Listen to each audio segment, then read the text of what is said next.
Divorce and separation can be hard on all parties involved, but especially on children. While ending a relationship is often emotional, and having continued interaction with your ex can bring up frustrations and hurt feelings, it is important not to let those emotions take over.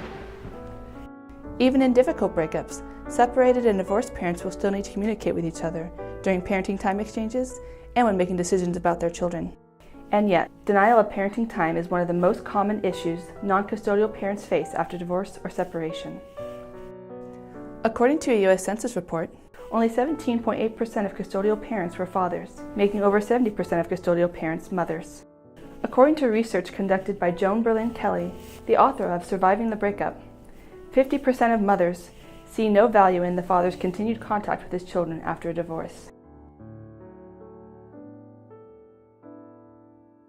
Who's going to take me to the father-daughter dance? Mothers gain custody of their children more than fathers and act as the gatekeepers determining who sees the child. Who's going to teach me how to play basketball? A custodial parent seeing no value in a visit to dad could make it difficult on the fathers. Despite court-ordered parenting time, non-custodial parents don't always get to see their children due to the courts limiting their parenting time and thwarted visits by the custodial parent. I never get to spend time with my dad anymore. I miss him so much. When this happens, the non-custodial parent's only recourse is to miss work and return to the court system, spending money that ultimately runs out. Parents who don't pay or fall behind in their court-ordered child support are often contacted by state agencies informing them that failure to pay could result in a revoked license or passport, tax interception, and possible jail time. Courts punish parents for defaulted child support, yet there isn't any punishment for custodial parents who deny visitation. Shared parenting is a far better example for children, rather than the alternative, which is being isolated from one parent. When my parents first got divorced, I was scared. I didn't know who I was going to live with, what school I was going to go to, or if I had to make new friends. I was relieved when they told me my life wouldn't change as much as I thought, and that they'll both love and care for me.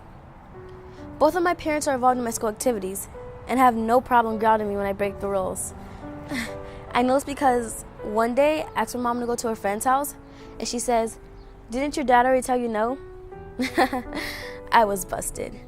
But at that point, I know they both cared and that nothing had really changed. When a child is confident that both parents are trying to work together for their well-being, the child tends to adapt better to divorce or separation. Shared parenting is possible when both parents see the benefits, not only for their children, but for themselves. I don't like to talk about my parents.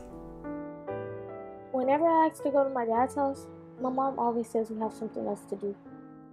I feel lucky because whenever I ask to go to my dad's, my mom says yes. And whenever I ask to go to my mom's, my dad says yes. To learn about this issue, visit our website under the Family Issues tab. Also, check out our resources page. Divorce and separation are difficult on children, which is why the parents should strive for shared parenting.